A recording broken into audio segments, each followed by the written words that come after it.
Bonjour à vous et bienvenue dans cette philosophie du bar.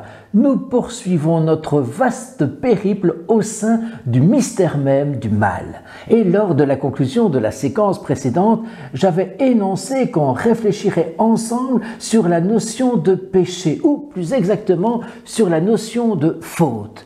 Qu'en est-il en effet de ce fameux péché originel, de cette fameuse faute originelle? Je dirais même, et on le verra, de ces fautes, au pluriel, de ces fautes originelles. De quoi avons-nous à être sauvés? Le péché serait-il une invention pour nous conduire à Dieu par la force et la peur? Suis-je vraiment un être perdu? Quand je vois un enfant qui vient de naître, puis-je penser, ne fût-ce qu'un seul instant, qu'il est porteur d'une faute? Est-il vrai que personne ne naît sans péché? Cette insistance sur la faute et sur la culpabilité n'est-elle pas malsaine et abusive?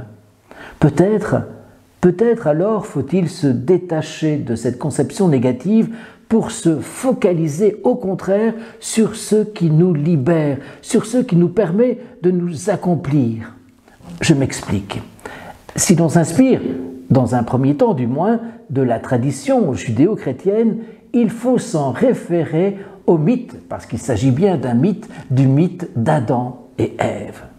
Le serpent, antériorité du mal, antécédence du mal, vous avais-je dit, le serpent est déjà là, le mal est déjà là. Lorsque Adam et Ève arrivent, le serpent dit « Vous ne mangerez pas de tous les arbres du jardin ». C'est exactement ça que Dieu vous a dit.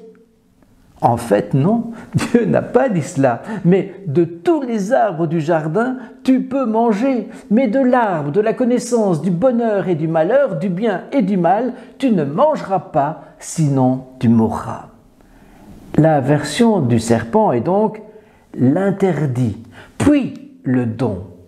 Alors que Dieu, c'est l'inverse. Pour Dieu, c'est l'inverse. C'est dans un premier temps le don et ensuite l'interdit. Dieu, dans ce récit, donne tout.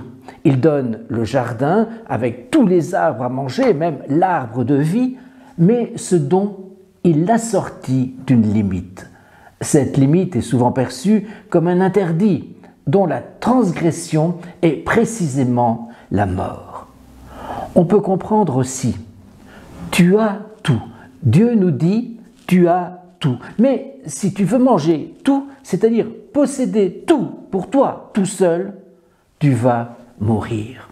La mort, c'est donc vouloir tout accaparer pour soi-même.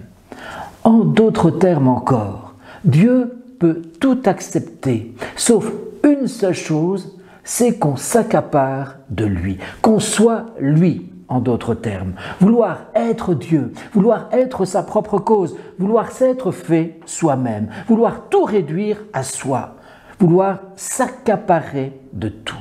En amour, je peux tout accepter, sauf une seule chose, c'est que l'autre soit moi. La seule faute, c'est de vouloir être l'autre. Je l'ai déjà énoncé lors de séquences précédentes. Si, en amour, toi et moi, c'est nous, cette fusion, cette complétude, cet état achevé, accompli. Si toi et moi, c'est nous, il y a un anthropophage parmi nous, il y a un cannibale parmi nous. La mort de l'autre que j'exclus, pour occuper toute la place, c'est aussi ma propre mort, puisque sans l'autre, qui suis-je vraiment? C'est l'autre, bien sûr, qui me fait exister. Il faut un autre pour savoir qui on est réellement. Ainsi, c'est la limite qui apparaît comme une chance de vie et de bonheur. L'homme et la femme, est-il encore écrit dans ce livre de la Genèse, sont nus et ils ne se font pas honte. En voyant l'autre comme différent, je perçois que je ne suis pas tout et que je n'ai pas à l'être. On en revient donc encore et toujours à cette proposition, me percevoir comme limité. Mais c'est cette limite qui est source de rencontres, de partage, d'échange, de réciprocité, de convivialité, de reconnaissance mutuelle, d'amour, de vie, essentiellement de vie. L'amour authentique implique vraisemblablement de découvrir sa propre vulnérabilité, sa propre fragilité, ainsi que la fragilité, la vulnérabilité de l'autre. Dans les fautes originelles judéo-chrétiennes, et on pourrait poursuivre avec Caïn et Abel, avec la tour de Babel, en voulant être tout, on rompt avec les relations harmonieuses qu'on peut entretenir avec l'autre, avec l'homme, avec la femme, avec le sol, avec la terre, avec le monde, avec l'univers en son entier.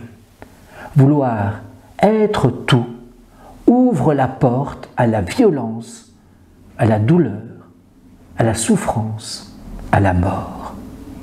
On retrouve bien sûr ce thème dans la mythologie grecque, cette volonté de déité, vouloir être Zeus.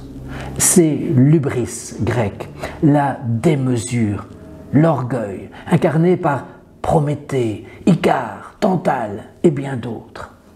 Dans la prochaine séquence, nous verrons qu'il ne faut pas cultiver les liens souffrance, châtiment, souffrance, rédemption, à travers, là encore, des exemples bibliques.